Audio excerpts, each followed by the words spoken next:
It all started on a Tuesday night. When the power went out in my apartment, I wasn't scared at first.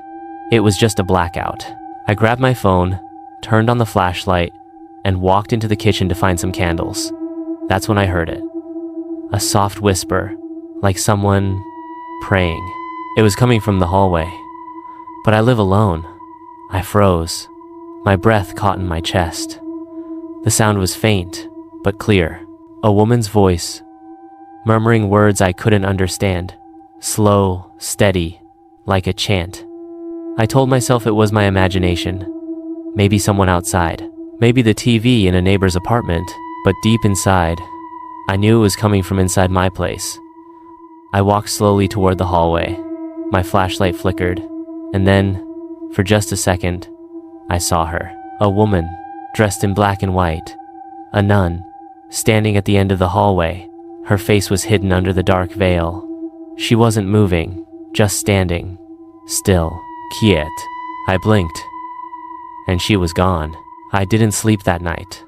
I stayed in my living room, lights on, phone in hand, heart pounding. The next morning, I laughed it off. Told myself it was the stress, lack of sleep, maybe even a dream. But then things started to change. I'd hear footsteps in the middle of the night. Doors that I knew were shut would creak open. Cold spots in my bedroom, no matter how hot the weather was. And always that same soft chanting. It happened again the following Friday. I was brushing my teeth when the lights in the bathroom flickered. I looked into the mirror, and she was standing behind me. The nun. Her skin was pale and cracked. Her mouth didn't move, but I could hear her voice whispers echoing in my ears. I turned around, but no one was there. That night, I started digging. I needed answers. I searched online. I looked up the building's history. That's when I found it. My apartment building used to be part of a church property, a convent. 50 years ago, a fire broke out in the old church next door. It spread fast. Many people escaped, but one nun didn't. Sister Agnes. She was never found. People say she stayed behind to pray, refusing to leave the burning chapel. Some say she went mad. Some say she never left. I thought about moving out, but rent was cheap, and honestly, I didn't want to seem crazy, so I stayed. And it got worse. One night, I woke up to scratching, like nails, dragging along the wall beside my bed. Then the whispering started again, this time louder, closer. I grabbed my phone, turned on the flashlight, and there she was, standing at the foot of my bed, the nun. But this time, I could see her face. Her eyes were pure black. Her lips were cracked open, whispering faster, now almost growling. She pointed at me, and the lights exploded above my head. I screamed, but no sound came out. I was frozen. I couldn't move, couldn't speak. Then, she vanished. The next day, I called a priest. Not for an exorcism, just for someone to talk to.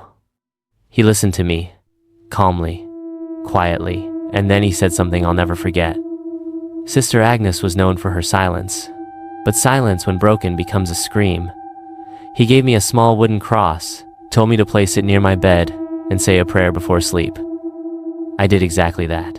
That night, I felt better, until 3:17 a.m.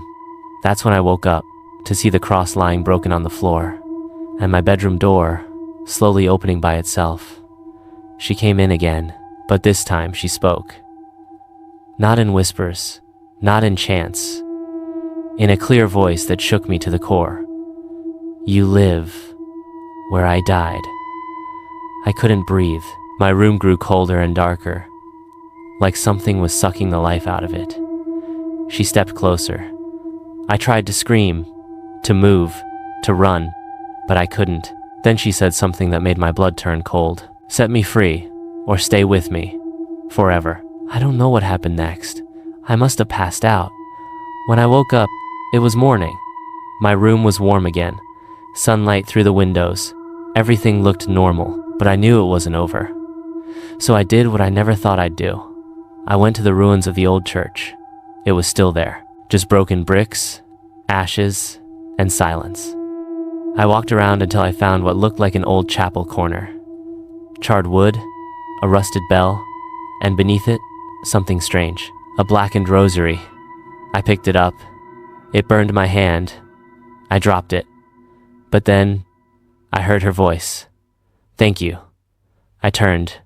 She was there, the nun, but this time, she was smiling. Soft, peaceful. And then, just like that, she was gone. I moved out 2 weeks later. I didn't wait for another visit. But here's the thing. Every now and then, I hear it. The soft sound of a woman praying. In the distance, I check the doors. I check the mirrors. But she doesn't come anymore. Not like before. I don't know if I helped her, or if she's waiting for something else. But one thing I know for sure, some places remember pain, some spirits don't move on, and sometimes they find you, even if you're not looking, even if you just moved in.